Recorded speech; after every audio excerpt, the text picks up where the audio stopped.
Hola, ¿qué tal? ¿Cómo están? Dios les bendiga.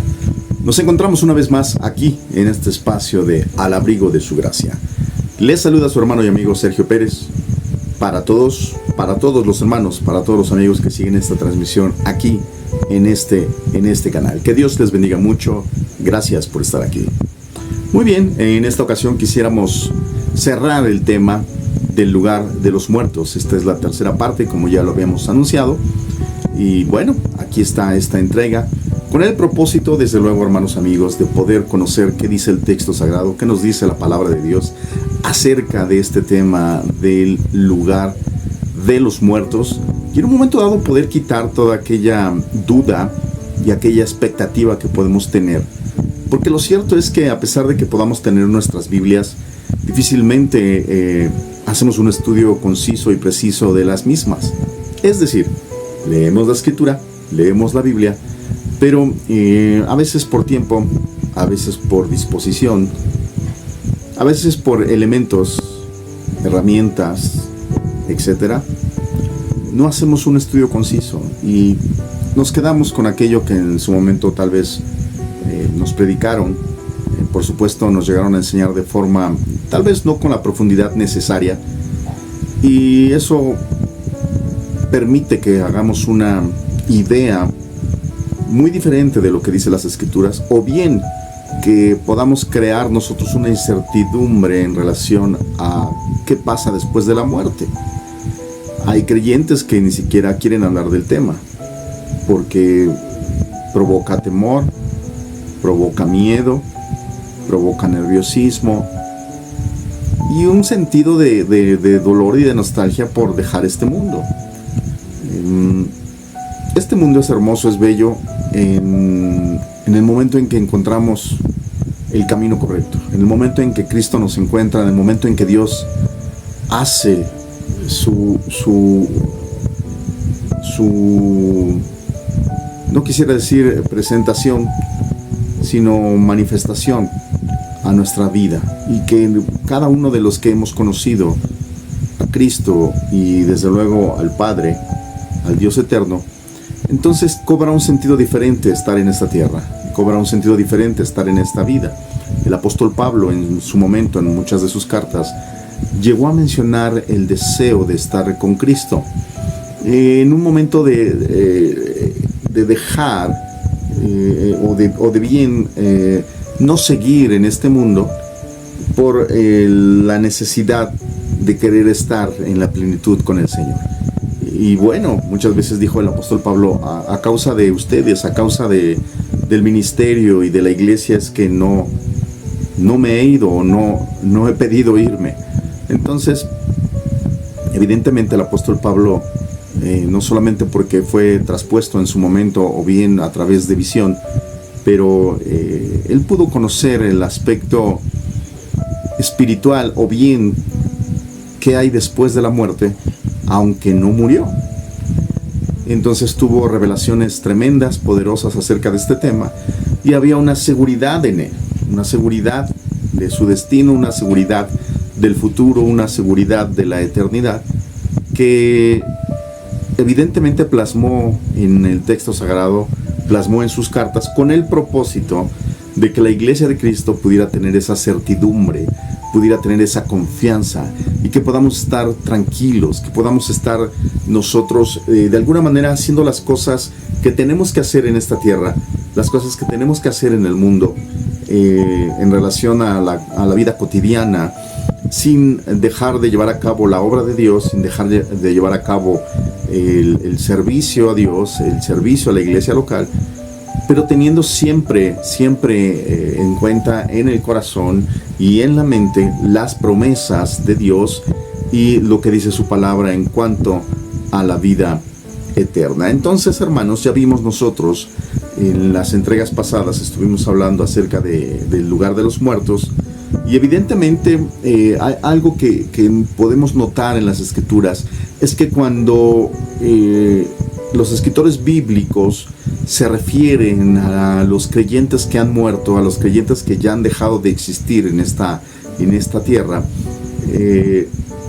a veces el vocablo que se utiliza, la manera en que se refieren a los que ya no están con nosotros, a los que han muerto en Cristo, a los creyentes en Cristo, hacen una referencia como que están dormidos. Hablan de que están durmiendo. Y esta expresión de que están durmiendo, inclusive el mismo Jesús utilizó, hermanos, esta expresión de una niña que había muerto y que en un momento dado fue a verla, y cuando llegó, ella estaba enferma, y cuando llegó al lugar, cuando fueron por él y se acercó al lugar, estaban mal porque ella había fallecido, acababa de morir, y estaban llorando. Entonces cuando él llegó ahí, dijo: tranquilos, la niña duerme. Entonces muchos se sorprendieron de esa expresión, e inclusive algunos se burlaron porque el Señor utilizó esta expresión o dijo esto de no, ella no está muerta, ella duerme. Y evidentemente sacó a todas las personas que estaban ahí en el lugar, solo se quedaron sus padres, y el Señor operó el milagro a través de su espíritu, y evidentemente la niña revivió, volvió a la vida y la entregó a sus padres.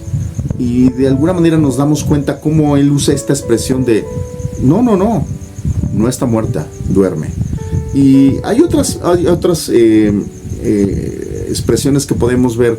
Por ejemplo, debemos nosotros tener en cuenta las promesas del Señor, la promesa que nos hizo o nos hace Cristo a través de su palabra.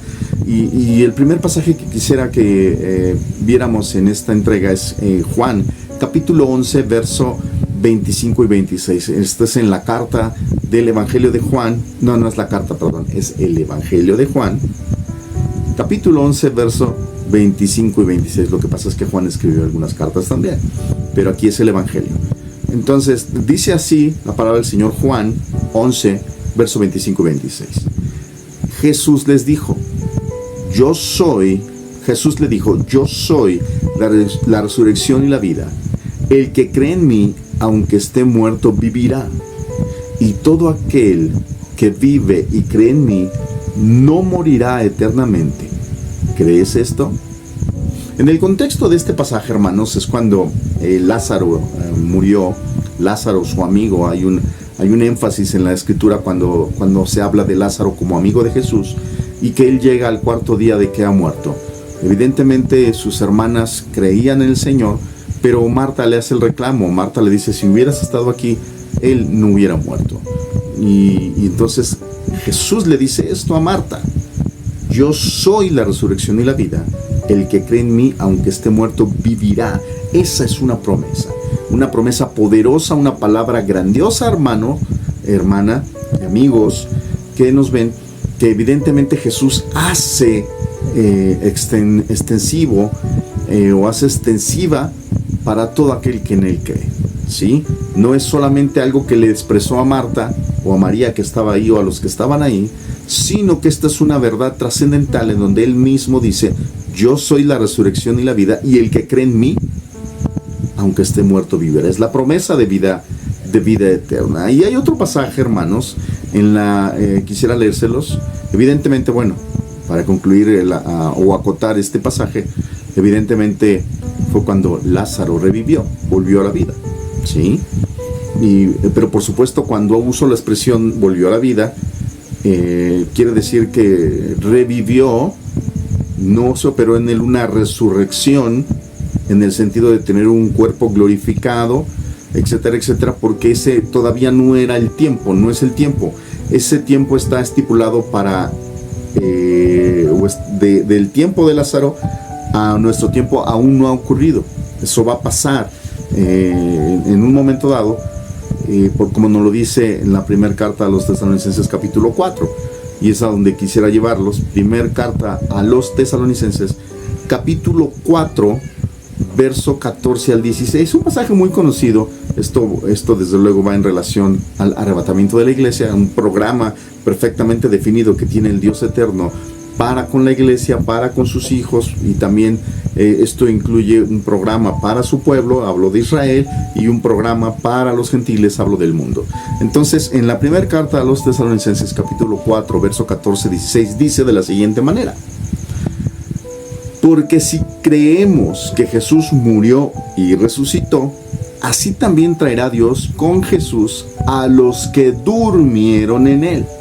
por lo cual os decimos esto en palabra del Señor, que nosotros que vivimos, que habremos quedado hasta la venida del Señor, no precederemos a los que durmieron, porque el Señor mismo, con voz de mando, con voz de arcángel y con trompeta de Dios, descenderá del cielo, y los muertos en Cristo resucitarán primero. Hasta ahí, hasta el verso 16. Desde luego usted puede leer los otros versículos para completar el pasaje y ver la promesa completa.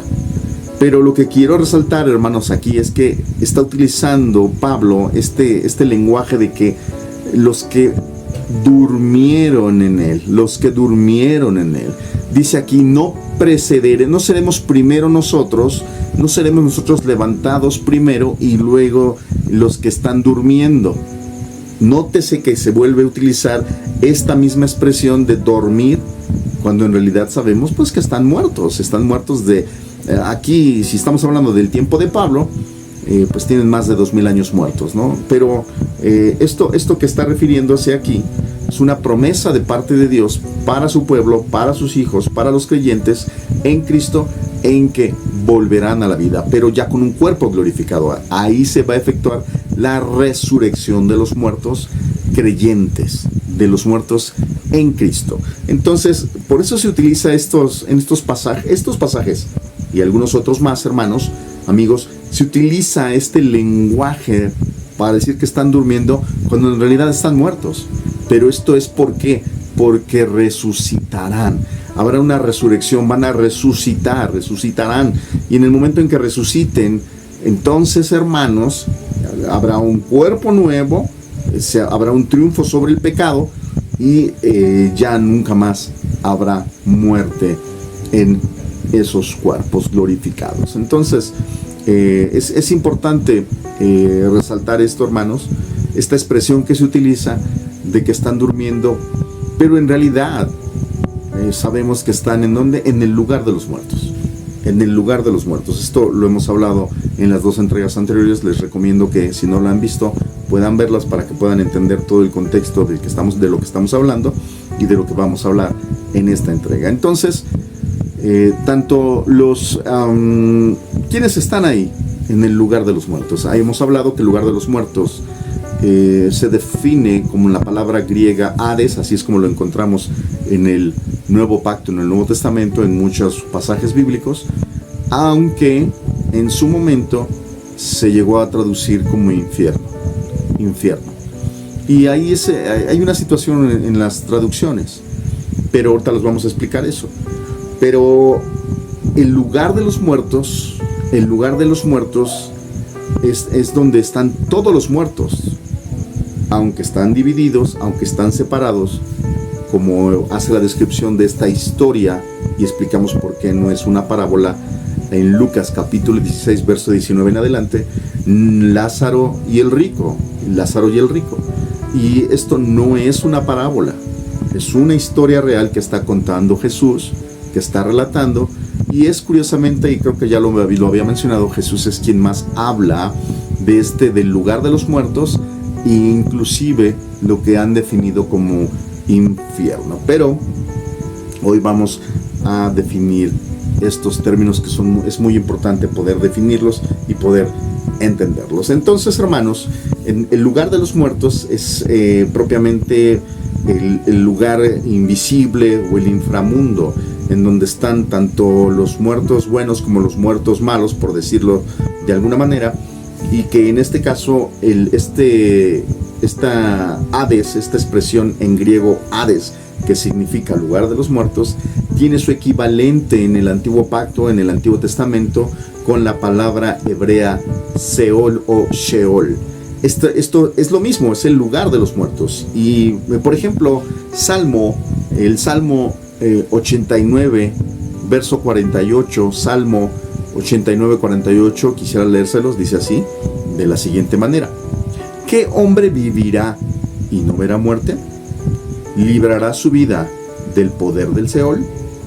Lo que se está refiriendo aquí es que todo ser humano tiene que morir. Todo ser humano va a morir, excepto los que cuando venga Cristo a buscar a su iglesia sean arrebatados en vida. son los únicos que no. Pero propiamente todo ser humano, hasta antes de ese evento, tendrá que pasar por ese proceso de la muerte. Y tendrá que ir a ese lugar, al Hades, al lugar de los muertos. Y en el Antiguo Pacto se hablaba de este lugar como el Seol. El Seol, que en un momento dado tiene diferentes expresiones, como el lugar en donde no hay memoria, el lugar de la tumba, el lugar donde no hay... nadie se acuerda de los que están en ese lugar. Y entonces comentamos que se transmite la idea de que en el Seol, esto antiguamente así se creía, desde luego en el judaísmo, se creía que en este lugar pues simplemente era un lugar silencioso, posiblemente de paz, posiblemente, e inclusive como que se estaba durmiendo, esperando la resurrección. Cuando en realidad viene Jesús a revolucionar esa idea y a cambiar totalmente el concepto que se tenía del lugar de los muertos, para hacer ver que era un lugar en donde había conciencia, un lugar en el que, hay conciencia, un lugar en donde hay conocimiento, donde hay recuerdo, donde hay emociones, donde hay sentimientos, porque evidentemente está el alma junto con el espíritu, las cuales no se pueden separar. Esto ya lo hemos comentado, aunque hay pasajes que pareciera que dan a entender esto, pero al estudiarlos nos damos cuenta de que no.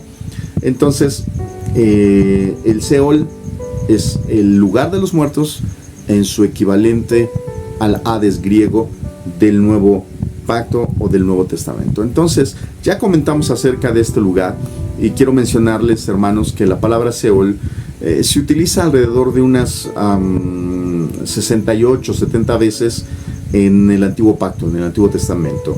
Y en el reitero, y esto lo voy a estar diciendo durante toda la entrega, el Hades es el lugar de los muertos y es equivalente al Seol. Tenemos una situación cuando utilizamos nuestras Biblias modernas, incluyendo la versión Reina Valera 60, que es la más común en el pueblo cristiano, en la Iglesia de Cristo a nivel mundial. Tenemos una situación, un problemita con las traducciones, ya que sobre todo en el español, sobre todo en las Biblias al español. En el inglés hay una buena defensa con la versión King James. Es muy buena y puede haber cambios justamente en cuanto a lugares de referencia, como lo es el lugar de los muertos. Y en realidad en las Biblias en español es donde nos encontramos con más problemas, ya que normalmente la Biblia en este caso habla en el lugar de los muertos o el lugar de los espíritus. Son tres lugares que están definidos en la Biblia en su lenguaje original, en este caso en el griego, que es como se escribió el Nuevo Testamento, el Nuevo Pacto. Hay tres lugares perfectamente bien definidos. El problema es que cuando este lugar de los espíritus, este lugar de los muertos, se hace las traducciones, se opta por utilizar la palabra infierno. Entonces se empieza a poner como palabra común cualquier lugar que esté hablando de esto. Son tres lugares. Me estoy refiriendo al Hades o Seol, que es uno. Me estoy refiriendo al abismo o el Tártaro, y me estoy refiriendo al Gehenna o el lago de fuego. Pero en nuestras Biblias modernas, ya sea que se hable de uno o de otro, se les tradujo como infierno, cualquiera de estos. Entonces esto crea un problema porque da la idea de un mismo lugar, cuando en realidad no es así. Entonces evidentemente el Hades o inframundo, que es el lugar de los muertos, el cual está descrito en Lucas capítulo 16 verso 19 en adelante, es un lugar que está separado en dos secciones, donde el lugar alto es donde se le conoce o se le denomina como el seno de Abraham. El seno de Abraham, el cual es mencionado inclusive en uno de los libros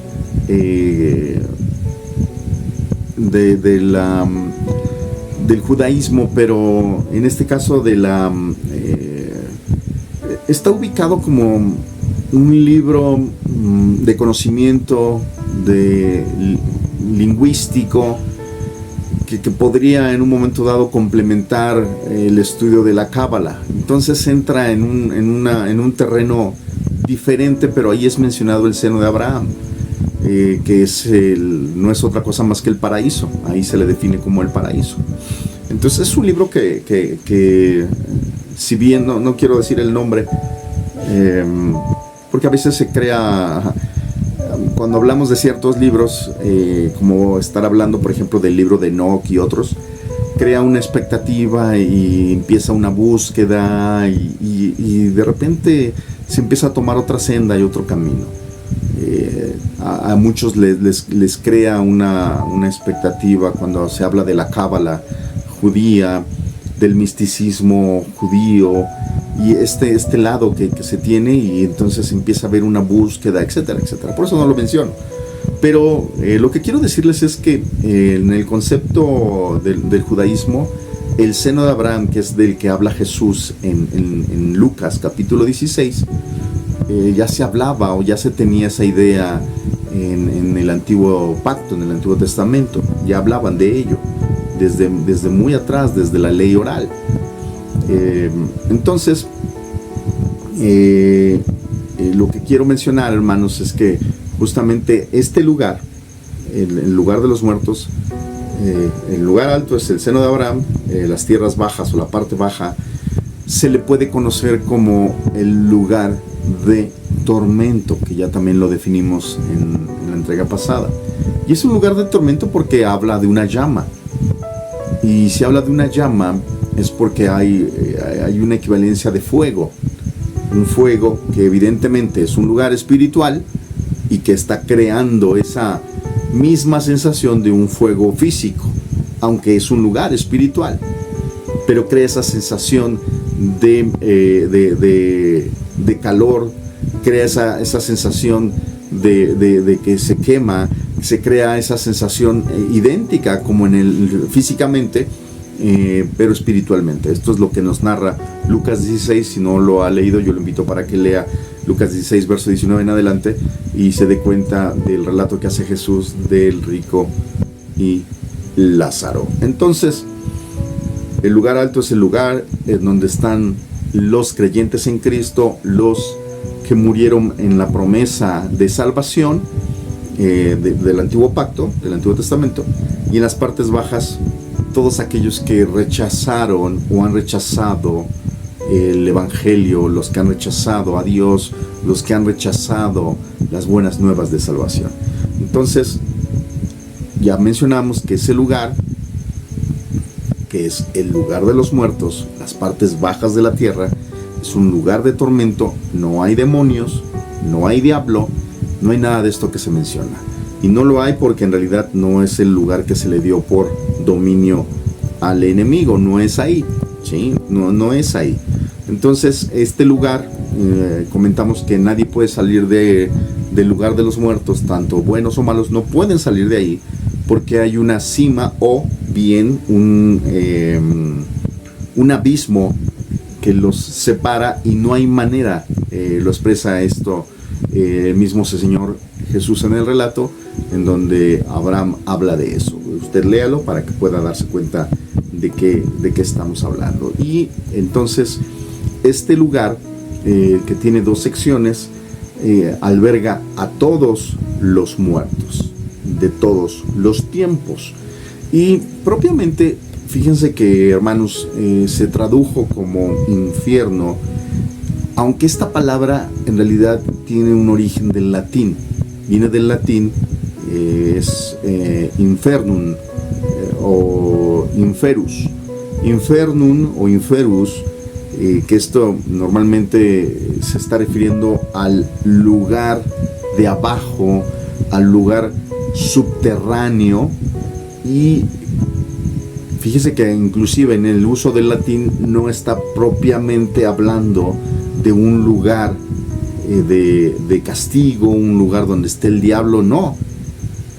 Aunque esta traducción de infernum o inferus se utilizó o viene en la Vulgata Latina de San Jerónimo, esta versión católica de la Iglesia Católica que hizo San Jerónimo y que lo hizo para un papa. Pero eso es otra historia muy interesante. Entonces, evidentemente cuando se utiliza en esta versión, en la Vulgata Latina, se adoptó ese mismo vocablo para la traducción castellana, o al menos eso hizo Casiodoro de Reina en el año de 1569, en lo que se denomina como la Biblia del Oso.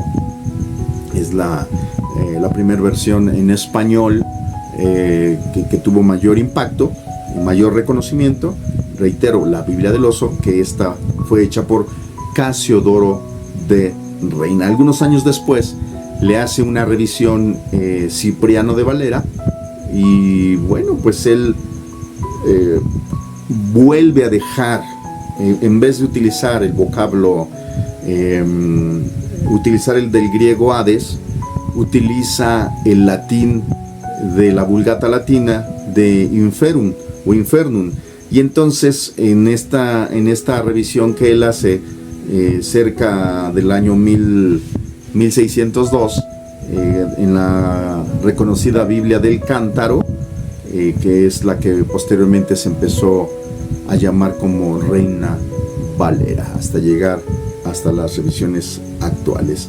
Entonces, durante mucho tiempo se le dio este uso de infierno en vez de Hades. Se utilizó esta expresión de infierno porque era de la versión vulgata, de la Vulgata Latina de San Jerónimo, del latín. Y esto quedó así hasta la revisión de esta Biblia Reina Valera hasta el año 60. Inclusive en el 9, en la 1909, todavía llegaba a utilizarse este término, pero en la revisión 60 cambió totalmente. Ya se empezó a utilizar la expresión Hades, pero combinado, hermanos, la expresión del latín infierno, combinada con el arte, combinada con las pinturas de algunos pintores famosos, combinada con la idea colectiva de la novela de Dante Alighieri, donde habla de los círculos del infierno, etcétera, que es la Divina Comedia. Entonces, en el colectivo social se queda la idea y se empieza a combinar tanto el nombre infierno como la idea del, o sea, había una llama, sí, pero se empieza a mezclar ese tormento, como en la novela de Dante Alighieri, se empieza a mezclar esta cuestión de cadenas, esta cuestión de demonios torturando, toda esta combinación. Y por supuesto, no solo se empezó a dar desde el tiempo medieval, y siguió avanzando hasta el tiempo moderno, por supuesto, con las novelas y esto, sino también se reforzó con, ya lo había comentado, con las series de televisión, con el cine, etc. Entonces se refuerza mucho esta idea acerca del infierno, que en su momento, cuando se hizo la versión en español, Casiodoro de Reina y Cipriano de Valera, hubo una influencia también muy fuerte de parte de la filosofía griega, en donde tuvo que ver mucho Platón y Aristóteles con esta idea del infierno también. Y por supuesto esto se transmitió a uno de los padres de la iglesia, muy conocido también, y entonces San Agustín. Y entonces esto se siguió reforzando esta idea de fuego, demonios, tortura, castigo, etcétera. Aunque ese lugar, el de la tierra, las partes bajas de la tierra, sí es un lugar de tormento. No es este tormento en un momento dado no es infringido por los demonios ni por el diablo, ni hay cadenas, ni hay golpes, nada de esto. Al parecer, por la descripción que solamente hace Jesús, se está refiriendo a una llama, a un fuego. Eso es todo.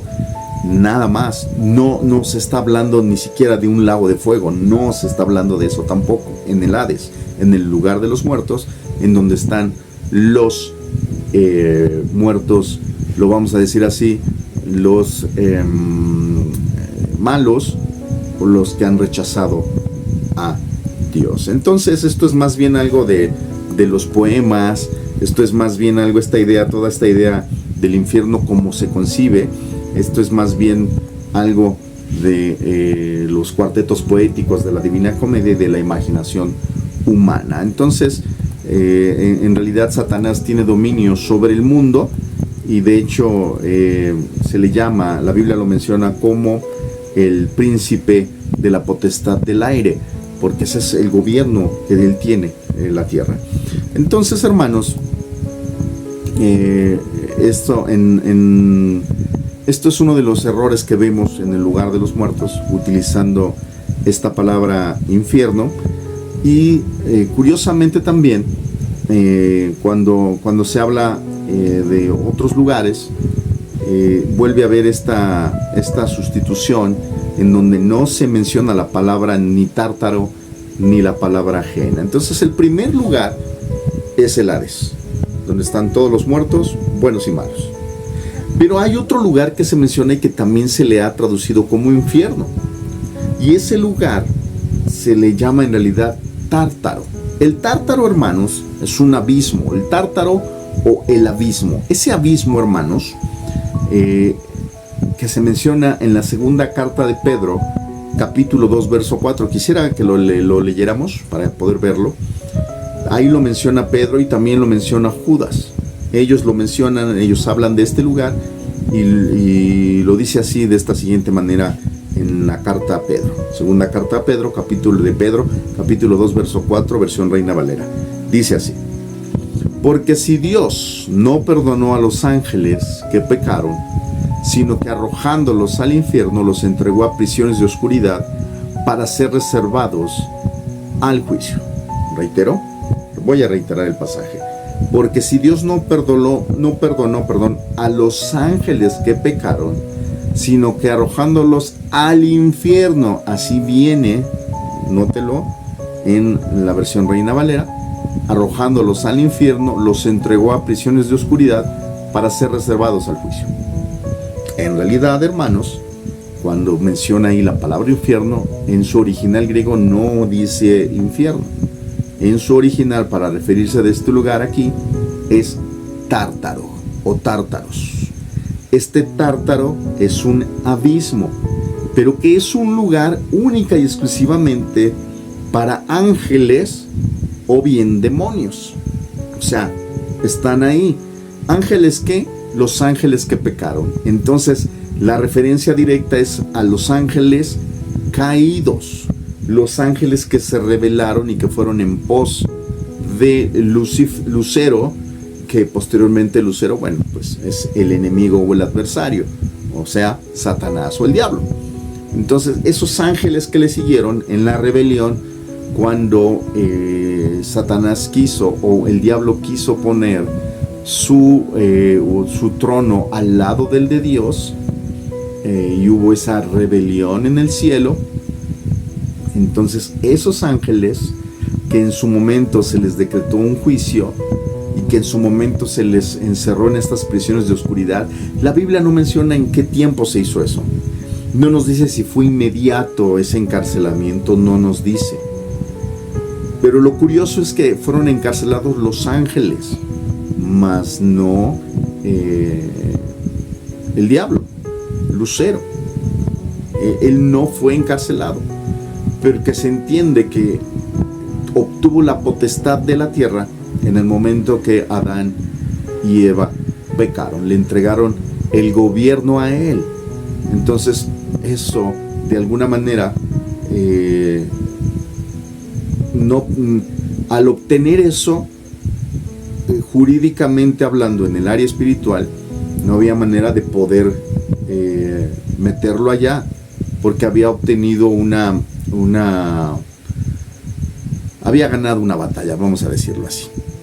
Sin embargo, evidentemente desde el principio hubo la promesa de que sería derrotado.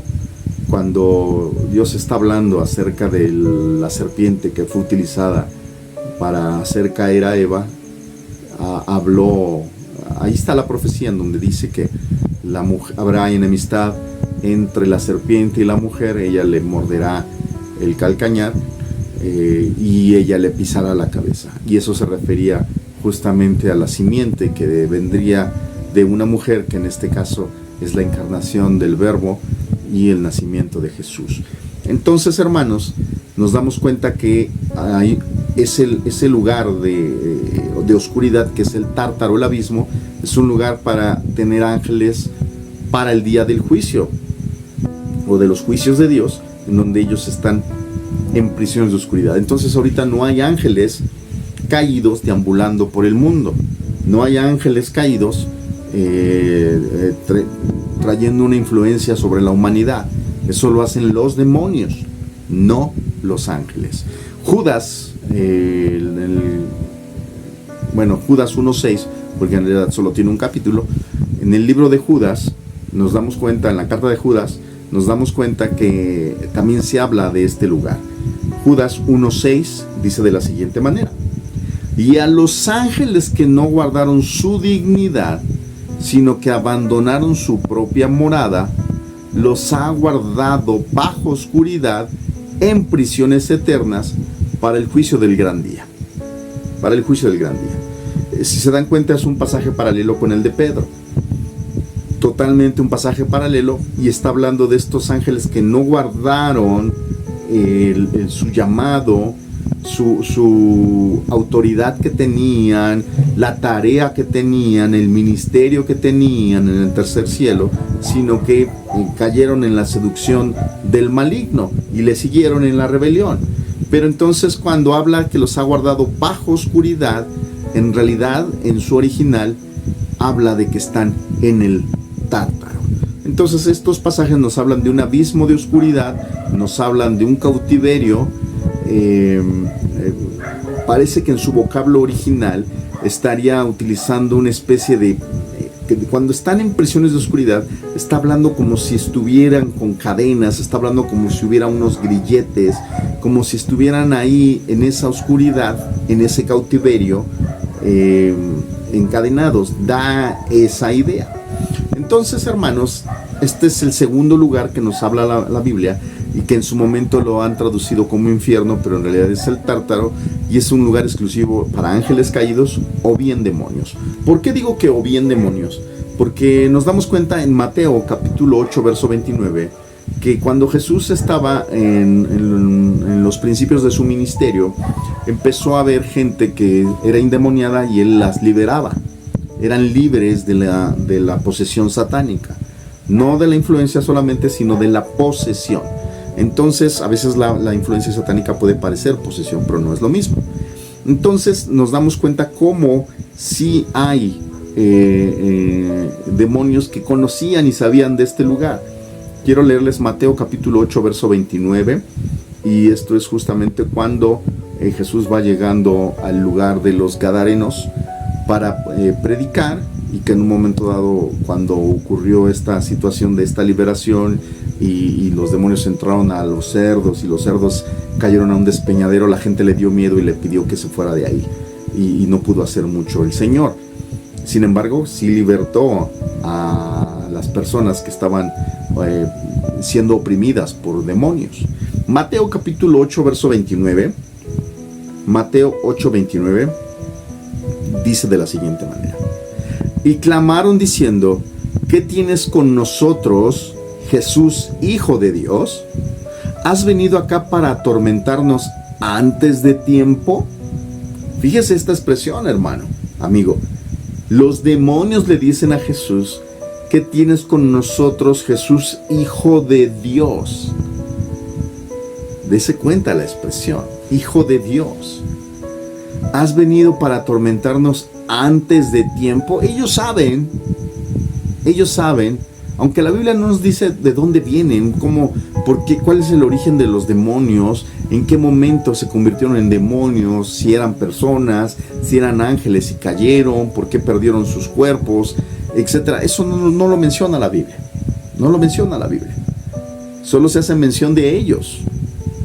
Entonces, pero ellos bien que hablan de un tiempo y de un momento en que serán atormentados, en que serán puestos bajo juicio. Y si usted compara este pasaje o lo complementa con Lucas capítulo 8, verso 31, podemos citar que es un pasaje paralelo. Lucas 8:31 le dicen los demonios a Jesús. Fíjese, es un pasaje paralelo. Lucas 8:31 dice así: y le rogaban que no los mandase ir al abismo, tártaro, al lugar de oscuridad. Los demonios le decían: no nos mandes allá. Reconocían la autoridad, desde luego, de Jesús, del Santo. Le decían: no nos mandes allá. Primero le dicen: nos vienes a atormentar, y luego le ruegan diciendo: no nos mandes allá, déjanos entrar en los cerdos, déjanos entrar en el cuerpo de ellos, pero no nos mandes al tártaro. Entonces, hermanos, el tártaro o el abismo no es el Hades, no es el Hades, no es el Seol, que en este caso, aunque se ha traducido todos estos mismos términos como infierno, es un lugar diferente, exclusivo para, en este caso, ángeles caídos y demonios. Son esos dos lugares. Perdón, son esas dos entidades espirituales, estos seres, y ambos van al tártaro o al abismo. Y hay un tercer lugar, hermanos. No se menciona más acerca del tártaro, no hay muchas menciones en la escritura acerca del abismo, pero se entiende, o podemos ver a través de las escrituras, que es un segundo lugar espiritual en donde están las almas. En este caso, tanto los ángeles como los demonios son seres que son un espíritu y tienen un alma. Por supuesto, los ángeles tienen un cuerpo angelical, pero tienen un cuerpo. Los demonios no tienen cuerpo, por eso pueden poseer. Entonces, eso es tema para poder ver de otro programa. Entonces, hermanos, hay un lugar más que en su momento se ha traducido como infierno, o se le ha dado esta denominación de infierno, y que es el Gehenna o Valle de Hinnom. En este respecto, por supuesto que está mencionado desde el principio de los evangelios hasta Apocalipsis. Se menciona mucho, y de hecho Jesús hace muchas menciones acerca de este lugar. Y este lugar es el lugar final. Este es el lugar, sí, de tormento, sí de dolor, sí del crujir de dientes, sí es un lugar en donde se provoca no solo miedo, sino también, una serie de emociones y de sentimientos para aquellos que acaben en ese lugar.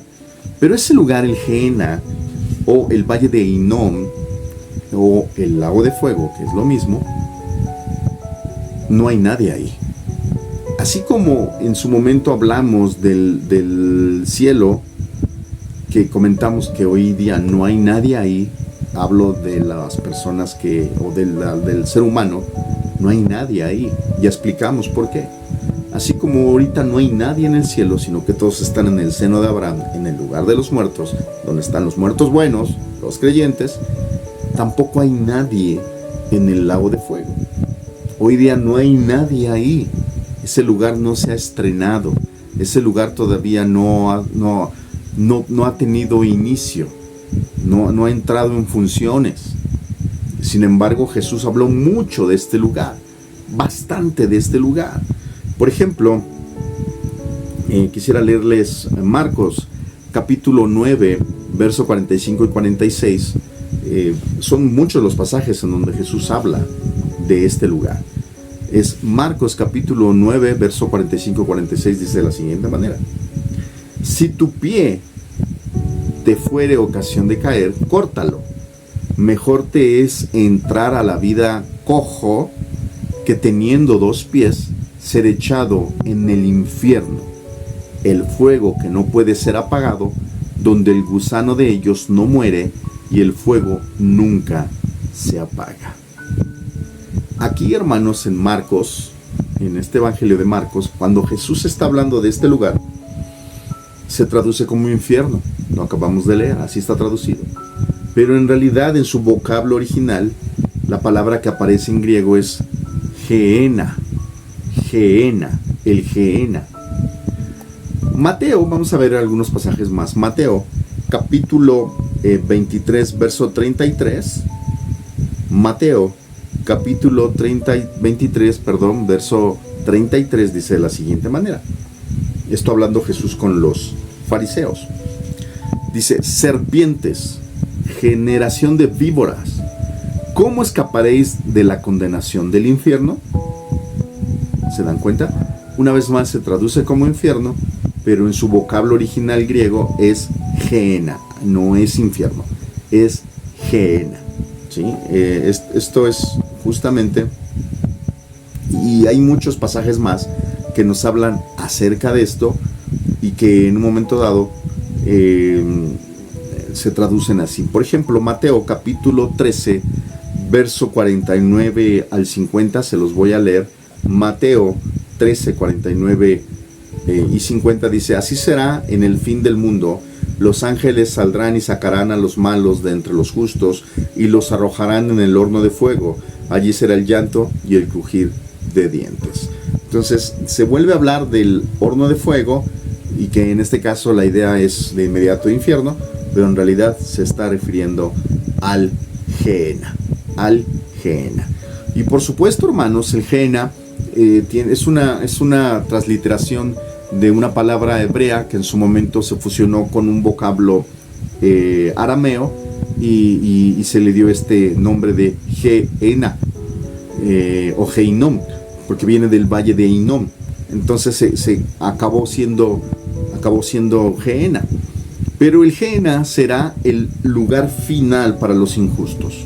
El Gehenna es el lugar final para los impíos, para aquellos que han rechazado a Dios, para aquellos que han rechazado la gracia de Cristo. Y bueno, en realidad, como comenté, hay muchos videos, inclusive hoy día, que podemos ver en diferentes plataformas, y hay gente que dice: bueno, vamos a hacer un viaje al infierno, los voy a llevar al infierno.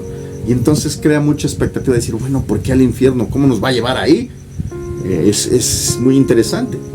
Sin embargo, evidentemente es un lugar que se encuentra a las afueras de la ciudad vieja de Jerusalén, y que en un momento dado se habla que era un tiradero de basura, y que se quemaba ahí todos los desechos de la ciudad, reitero, de la ciudad vieja de Jerusalén, y se estaba quemando constantemente la basura ahí. Se quemaba en virtud de que pues eran los desechos y no se podían estar teniendo ahí solamente. Entonces siempre estaba quemándose aquí esto, porque ahí se echaban los animales muertos, los desechos y podredumbre de la ciudad, pues caía ahí en ese valle. Entonces este estaba ubicado al sur de Jerusalén, a las afueras de la ciudad vieja. Esto desde el año 638 a.C. Se convirtió en un enorme basurero, hermanos, reitero, y bueno, pues había ahí cadáveres de animales, inclusive de criminales ejecutados, eran echados ahí a fin de que se consumieran los cuerpos y que, bueno, pues fueran calcinados. Pero por supuesto toda esta basura, todo esto producía un hedor, producía gusanos, etcétera, etcétera, y era pues permanentemente estaba prendido el fuego ahí. Hasta ahí, hermanos, es lo que se habla de este lugar. Eso es lo que normalmente presentan. Dicen: bueno, el infierno como tal no existe, era este lugar, y se llama así porque todo el tiempo estaba prendida el fuego, todo el tiempo estaba prendida la llama, y bueno, es por eso que se le llama así. Pues en realidad el infierno como tal no existe. Quiero decirles, hermanos, que en realidad este lugar, el valle de Hinnom, viene de mucho más atrás, antes de que se pudiera convertir en un tiradero de basura. Y es que en realidad este era un lugar que utilizaron los reyes de Israel para llevar a cabo una adoración pagana por mucho tiempo. Ellos adoraban a diferentes dioses paganos, dioses de los cananeos, y no solamente Baal, sino también Astoreth, Moloch y algunos otros diferentes dioses cananeos, reitero.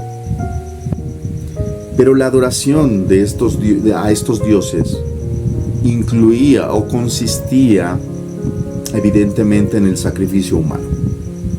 Es decir, que mucho tiempo los reyes de Israel corrompieron al pueblo en estas prácticas, y los mismos reyes practicaban esta adoración.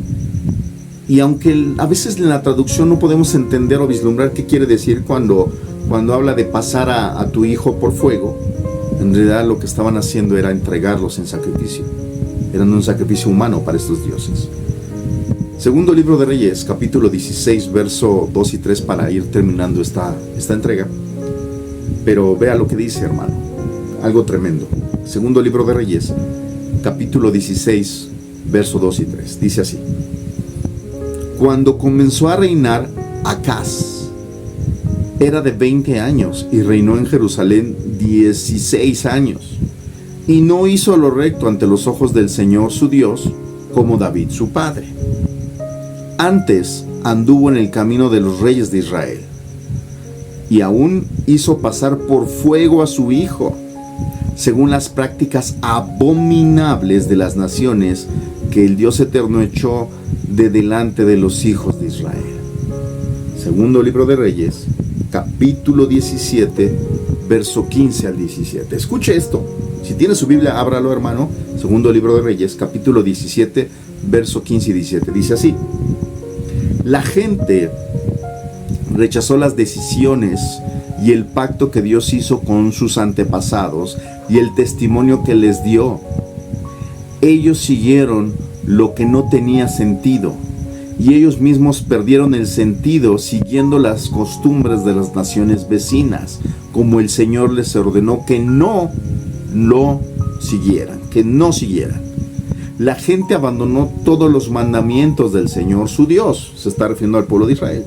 Se hicieron 2 imágenes de becerro y postes de acera. Adoraron todas las estrellas del cielo y sirvieron a Baal. Sacrificaron sus hijos e hijas en el fuego. Practicaron la magia y la brujería para adivinar el futuro, y se dedicaron a hacer lo que el Señor les dijo que era malo. De esta manera provocaron su enojo. He leído la versión Palabra de Dios para Todos. En este último pasaje, segundo libro de Reyes 17, 15 y 17. Entonces nos damos cuenta a través de la escritura que el pueblo de Israel, y en este caso los reyes de Israel, que eran los líderes de la nación, practicaban esto. Y hicieron que el pueblo se corrompiera y que pudieran practicar todas estas artes oscuras, la magia, la brujería, la adivinación, y que entregaran a sus hijos en sacrificio al fuego a los diferentes dioses paganos. Entonces, hermanos, el valle de Hinnom, que así es como se le llamaba, se llamaba así en su momento por los gritos de los niños pequeños que fueron arrojados a los brazos ardientes de la imagen de Moloch, un ídolo que tenía una forma de toro y que en su vientre se prendía el fuego, y ahí eran arrojados los niños. Para tratar de cubrir, hermanos, el llanto y los gritos de cuando se estaban quemando los niños, los reyes determinaron que hubiera tambores que estuvieran tocando. Entonces estaban los tambores tocando cada que hacían sacrificios, para que no se escuchara hasta la ciudad, dentro de la ciudad, el sufrimiento de los infantes que eran arrojados al fuego. Evidentemente, con el tiempo y el cambio de los reyes, llegó un momento en que se erradicó este culto, se pudo erradicar estas prácticas, y por supuesto que con el pasar de los años los judíos, conociendo el pasado, conociendo la historia abominable de este lugar, lo convirtieron en un basurero. Pero lo más horrible fueron los sacrificios humanos que se hicieron a los ídolos de los reyes paganos. Y evidentemente quien abolió esta práctica fue el rey Josías. Con las reformas que hizo, Josías logró erradicar todo este culto, estos cultos abominables que hacían. Y posteriormente se convirtió en un basurero. Se convirtió justamente en un lugar que quería dejarse al olvido, un lugar vergonzoso de una historia oscura de la nación o del pueblo de Israel en el tiempo de los reyes, cuando los reyes estaban completamente en una completa rebeldía, en una completa anarquía, en un completo rechazo de la ley de Dios, de la voluntad de Dios, de los preceptos de Dios, de la santidad de Dios, haciendo estas cosas abominables. Y entonces este lugar se le llamó el Valle de Hinnom, posteriormente el Gehenna, o actualmente llamándole el infierno. Cuando en realidad, cuando Jesús se refería al Gehenna o al Valle de Hinnom, lo que estaba diciendo Jesús justamente era que era un lugar abominable.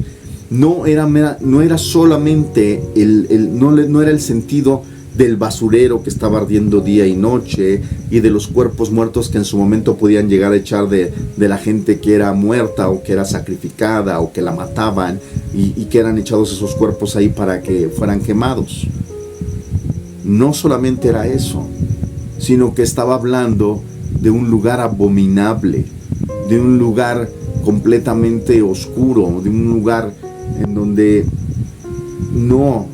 de ninguna manera no es compatible con la presencia de Dios, con la santidad de Dios, con la gracia y la misericordia de Dios. Porque más bien el trasfondo de este lugar es un lugar pagano, abierto a un lugar que desafiaba a Dios y desafiaba sus preceptos y desafiaba su voluntad. Entonces, eso es el contexto, hermano, espiritual de lo que es el Gehenna, y que en su momento, en el futuro, una vez que sea el juicio final, hermanos, ahí terminarán los que rechazaron a Dios y su gracia. Apocalipsis capítulo 19 verso 20 nos habla de quienes inauguran este lugar, el Gehenna o el lago de fuego. Apocalipsis 19:20 dice de la siguiente manera: y la bestia fue apresada, y con ella el falso profeta, que había hecho delante de ella las señales, con las cuales había engañado a los que recibieron la marca de la bestia y habían adorado su imagen. Los dos fueron lanzados vivos dentro del lago de fuego que arde con azufre. Y se está refiriendo al Gehenna, al lugar al que Jesús habló mucho en los evangelios y que leímos algunos pasajes. Está hablando de ese lugar, el cual no es un lugar ficticio, hermano. Aquí hay mucho que resaltar. Ya por tiempo no podemos estacionarnos mucho, pero sí está. Cuando la Biblia hace un énfasis detallado en algo, es justamente para que nosotros nos demos cuenta de ese detalle. Y aquí está diciendo claramente que fueron lanzados vivos. ¿Quién? La bestia, que no es otra cosa más que el anticristo, y el falso profeta, que es el que le abrió el camino. O sea, está hablando de dos hombres que en su momento serán lanzados a ese lugar. Y evidentemente el último que será lanzado en ese lugar no es otro más que el diablo. Y 1000 años después de esto que acabo de leerles, será el lanzado. Apocalipsis capítulo 20, Apocalipsis 20 y el verso 10 habla del diablo, justamente quiero leerles este pasaje para cerrar este lugar. Dice: y el diablo que les engañaba fue lanzado en el lago de fuego y azufre, donde estaban la bestia y el falso profeta, y serán atormentados día y noche por los siglos de los siglos. Posteriormente, aquí ya nos habla del juicio final, que es el juicio del trono blanco, y aquí mismo en Apocalipsis nos dice que están todos delante de Dios y a todos se les hace el juicio.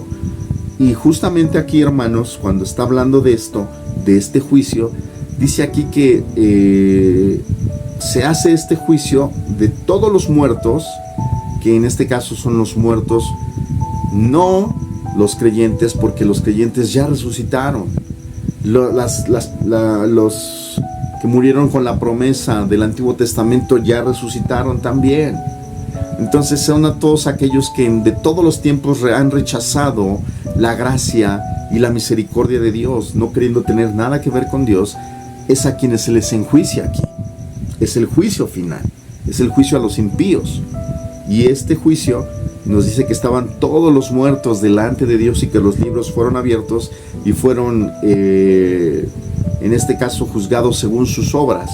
Y el que no se halló inscrito en el libro de la vida fue lanzado al lago de fuego, que esta es la muerte segunda. Así que esto usted puede terminar de leer del versículo 10 en adelante hasta el versículo 15, que nos habla de esto aquí en el libro de Apocalipsis. Y por supuesto, hermanos, que este lugar de tormento es el lago de fuego, es el Gehenna. Aún ahí no hay nadie. Y aunque se ha traducido como infierno en su momento, en realidad es el lago de fuego. Así es como es su nombre real, el Gehenna, y que este nombre está inspirado en lo abominable y terrible que fue en su momento ese lugar de adoración pagana, totalmente contrario a Dios en los tiempos de los reyes de Israel. Entonces, el Gehenna o lago de fuego o valle de Hinnom, aún no hay nadie ahí. Es un lugar espiritual donde por toda la eternidad estarán aquellos que han rechazado la gracia y la misericordia. Aún hay tiempo, dice la Escritura que Dios mismo no quiere que nadie perezca, sino que todos procedan al arrepentimiento. El deseo de Dios es que todos se salven, porque en realidad todos ya están condenados. Dios no condena a nadie. ¿Por qué?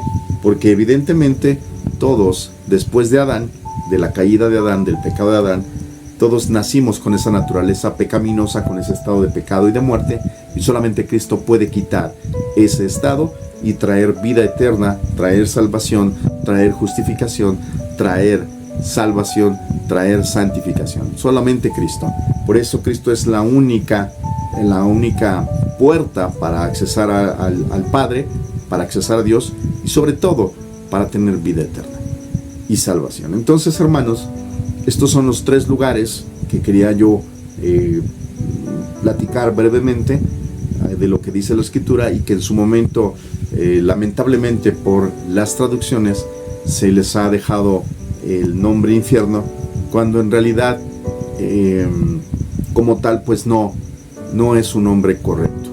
Es el Hades o Seol, es el Tártaro o el abismo, y es el Gehenna o lago de fuego, que ese es al que se refiere Jesús todo el tiempo, prácticamente todo el tiempo, cuando habla acerca de cambiar, acerca de buscar modificar el estilo de vida para no ir a ese lugar. Es del que está refiriéndose Jesús. Prácticamente solamente Jesús habla del lugar de los muertos, o en este caso el seno de Abraham, lo menciona con Lázaro y el rico, y lo menciona con el ladrón que estaba a un lado de él crucificado, cuando fue crucificado, y que le dijo: acuérdate de mí cuando vengas en tu reino. Es cuando Jesús habla del paraíso o el seno de Abraham. Esa es la tercera entrega del lugar de los muertos que queríamos completar para que la doctrina en relación a la vida después de la muerte podamos como creyentes entenderlo, podamos digerirlo, podamos a través de las escrituras volver a repasarlo, volver a verlo, volver a entenderlo, o sea, más bien verlo y entenderlo para poder compartirlo, para poder predicarlo de una manera correcta, quitando las telarañas, quitando los vicios que se han ido añadiendo, las ideas erróneas, las fantasías, las imaginaciones, y mejor yendo a la verdad, que es la del texto sagrado. Si usted tiene algún interés en algún tema, si tiene alguna pregunta acerca de la Biblia, acerca de algo que quiera usted saber de la Escritura, puede hacerlo escribiéndonos al chat, aquí en la parte de abajo, al chat o en la caja de comentarios, y con gusto aquí en Al Abrigo de Su Gracia haremos un programa en relación a esa duda que usted tenga, cualquiera que ésta sea. Pues bueno, les agradezco mucho el favor de su atención. Llegamos así al final de esta entrega. Mi nombre es Sergio Pérez, desde Ciudad de México. Les envío un abrazo, les envío un saludo para todos los hermanos que han estado presentes aquí en esta transmisión, en este programa, aquí en Al Abrigo de Su Gracia. Que Dios les bendiga mucho. Nos vemos en la próxima. Hasta pronto.